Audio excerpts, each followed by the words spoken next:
Si tu ne comprends pas ce qui se passe dans le monde, eh bien je vais te l'expliquer d'une manière très simple, d'un point de vue religieux. Et oui, parce que sur Terre, on est environ 8 milliards d'êtres humains, et parmi ces 8 milliards, eh bien environ 2,5 milliards sont chrétiens, et environ 2 milliards sont musulmans, sans même prendre en compte les conversions, parce qu'il y en a énormément. Et il y a environ 16 millions de juifs. Et là où il y a le plus de juifs, c'est en terre occupée de Palestine, et aux États-Unis. Et juste dans ces deux endroits-là, eh bien, c'est 85% de tous les juifs du monde. Et la France est la troisième communauté juive mondiale. Ça, c'est souvent une surprise pour beaucoup. Et je n'ai pas mentionné les gens sans religion, ou les hindous et les bouddhistes, parce que les conflits qu'il y a dans le monde en ce moment ont un rapport avec les religions monothéistes. Cette vidéo est à titre éducatif, et donc que tu crois en Dieu ou non, que tu aies une religion ou non, eh bien tu es quand même un être humain sur cette terre. Et donc cette vidéo, elle peut être utile, pour que tu comprennes mieux ce qui se passe dans le monde dans lequel tu vis. Pour comprendre pourquoi il y a énormément de conflits au Moyen-Orient, sans même parler d'argent, de pétrole ou de politique ou quoi que ce soit, en restant concentré sur le sujet de la religion, eh bien il faut comprendre le sujet du Messie. Tout d'abord du côté des chrétiens. Aujourd'hui, la majorité des chrétiens croient en la Trinité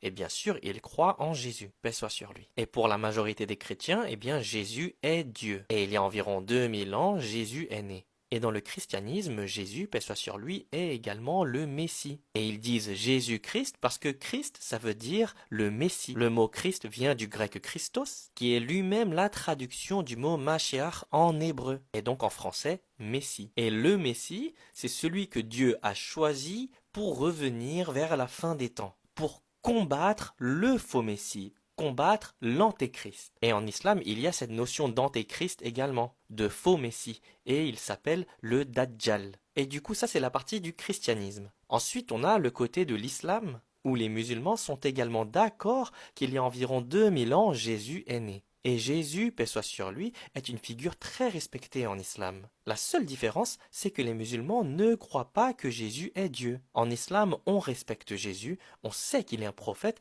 et on sait également qu'il est le Messie. Donc on n'a pas de problème à dire Jésus-Christ, parce que ça veut dire Jésus le Messie. On sait qu'il a été envoyé par Dieu, par Allah, pour appeler les gens sur le droit chemin. La seule différence, c'est qu'on ne le prend pas pour divinité. Maintenant, le point commun du coup du Messie dans le christianisme et dans l'islam, c'est que les chrétiens et les musulmans savent que Jésus reviendra. Dans les deux religions, on est d'accord que ça va être Jésus qui va revenir pour combattre et vaincre l'antéchrist, le faux messie, le Dajjal. Et pour les chrétiens comme les musulmans, eh bien ça sera l'approche de la fin des temps lorsque cet événement arrivera. Maintenant, ce qui est très différent, c'est du côté du judaïsme. Pour les juifs, le Messie n'est pas encore arrivé. Parce que pour les juifs, Jésus n'est ni un prophète, ni le Messie. Donc pour eux, il y a 2000 ans environ, oui, Jésus est né, mais pour eux, ça n'est pas le Messie, ni un prophète envoyé par Dieu. Ils rejettent cela.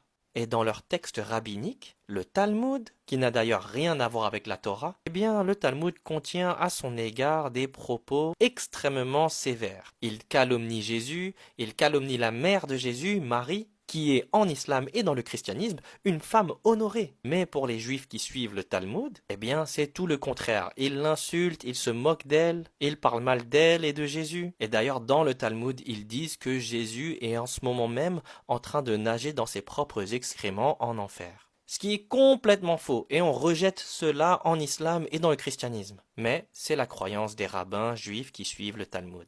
Et donc, pourquoi est-ce qu'il y a autant de conflits au Moyen-Orient? Pourquoi est-ce que les Israéliens occupent la Palestine? C'est parce que pour eux, leur Messie arrivera sur cette terre, en terre de Palestine. Et dans leur croyance, tant que leur troisième temple n'a pas été reconstruit, troisième temple qui se trouve en Palestine, à Jérusalem, qui est actuellement la mosquée Al-Aqsa, tant que cela n'est pas détruit et reconstruit en tant qu'un troisième temple juif, eh bien leur Messie n'arrivera pas. Donc tu as les chrétiens et les musulmans qui sont d'accord que Jésus est le Messie et que Jésus reviendra en terre de Palestine vers la fin des temps pour combattre le faux Messie, l'antéchrist, le Dajjal. Et de l'autre côté, tu as les juifs qui, eux, ne croient absolument pas que Jésus est le Messie. Ils pensent que le Messie n'est encore jamais arrivé sur terre et que du coup, pour eux, le vrai Messie arrivera en terre de Palestine lorsque la mosquée sera détruite et que leur temple sera reconstruit à Jérusalem. Le problème, c'est que ce Messie que les Juifs attendent, c'est le faux Messie, mais ils vont le prendre pour le vrai Messie. Mais du coup, qu'est-ce que les États-Unis ont à faire avec tout cela?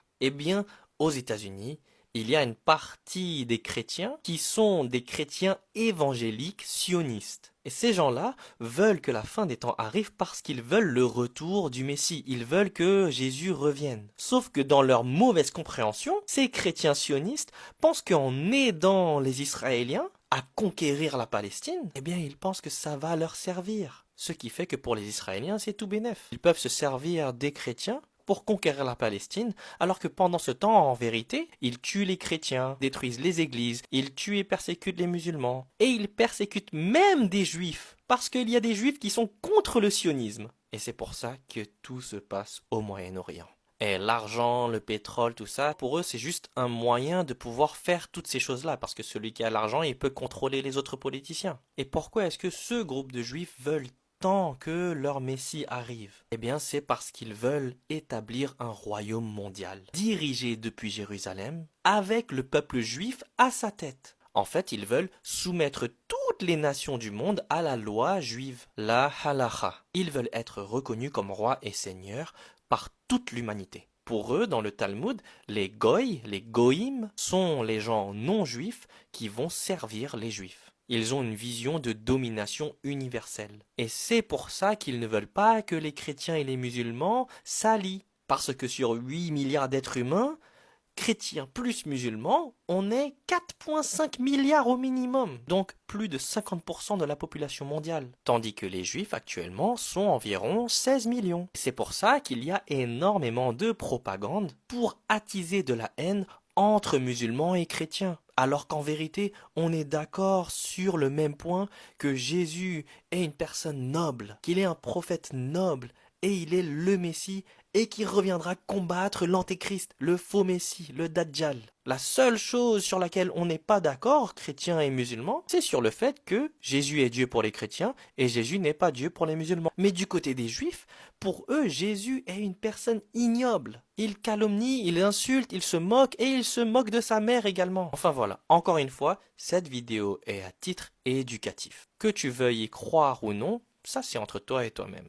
Mais au moins, tu as l'information. Et bien sûr, fais tes propres recherches. Ne fais pas que d'écouter et de prendre tout ce que je dis. Fais tes recherches et tu verras par toi-même. Mon but, c'est tout simplement d'éduquer et d'informer dans un monde où on est rempli de désinformation et de propagande qui nous divise.